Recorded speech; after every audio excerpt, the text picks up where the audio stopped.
Hello everybody, today I'm going to be teaching you how to tie a slip knot and how to chain. This is the perfect video if you're completely new to crochet and you want to start learning right from scratch. But before I get started, I'd like to talk a little bit about hook sizes and which type of yarn to use. Now, crochet hooks come in different sizes depending upon their thickness. This little one here is a 2mm crochet hook, and this really big thick one here is a 6.5mm crochet hook. For absolute beginners, I would suggest using a 4 to 6mm crochet hook. If you use a crochet hook that's too thin, it might get a little frustrating. Now, which yarn to use? Most yarns come with a recommended crochet hook size that you should be using. I would suggest just following what the yarn says when you buy it, or you could decide for yourself.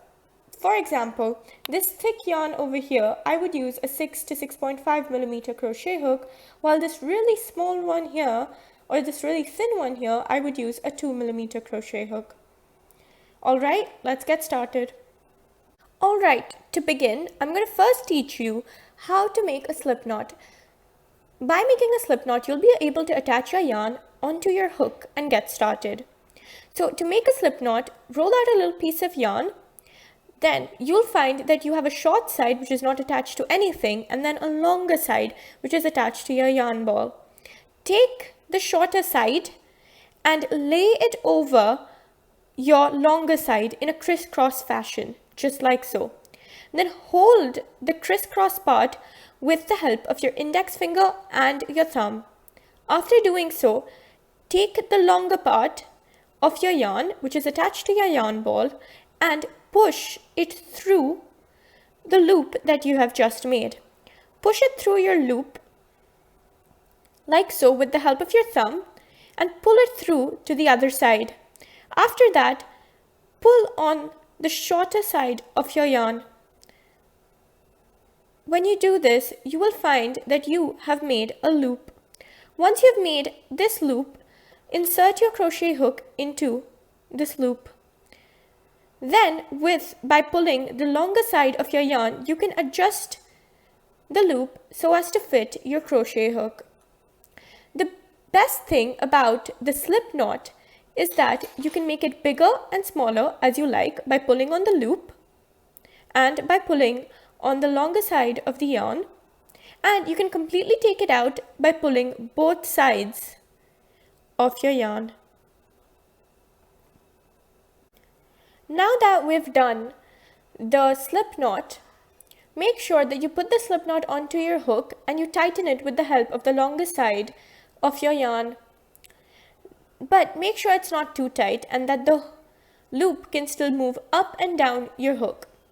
Now I'm going to teach you how to hold your crochet hook. To hold your crochet hook, take your right hand and place your thumb onto the center of your crochet hook, and then your index finger to the side, slightly above your thumb.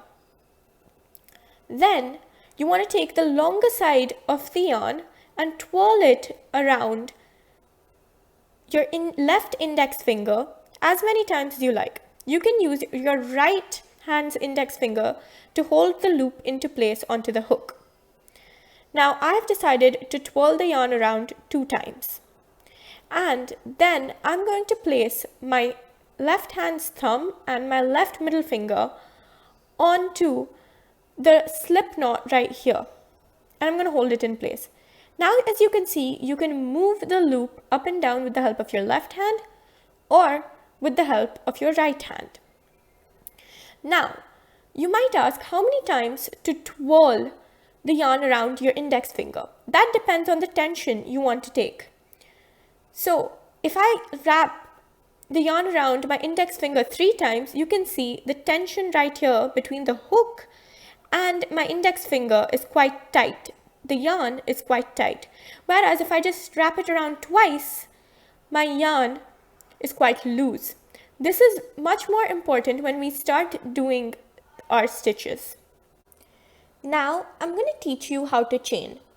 Now, chaining is very, very important because it is the foundation stitch to all big crochet projects, and it is very important that you learn how to do this properly.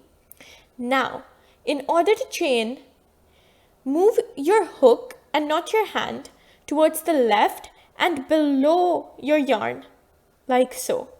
I'll show you again. You move your needle below your yarn towards the left so that you take this yarn over the needle.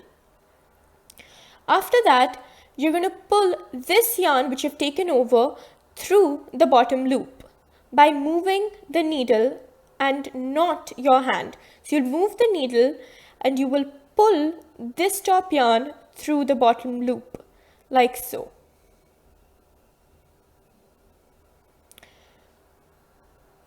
I'll show you guys again. You go towards the left and under the yarn so that you take the yarn over your needle, and then you pull through the bottom loop, like so. This is your second chain. Now, some important things to remember here are that make sure you're always moving your hook around, and that you never take the yarn over from the right side. You always go towards the left and under the yarn, and then pull the yarn through the bottom loop, like so. Then soon you start forming these chains.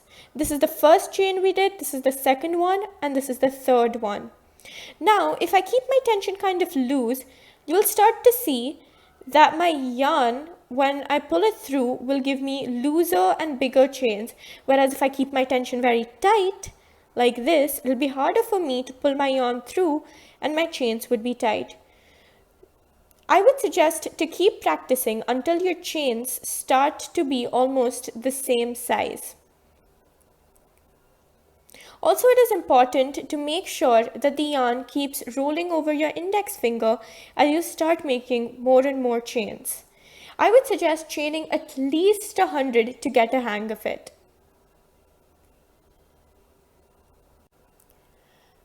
If you guys liked this tutorial, make sure you guys go and check out my other basics tutorials on my channel, and please do like, share, and subscribe. Thank you!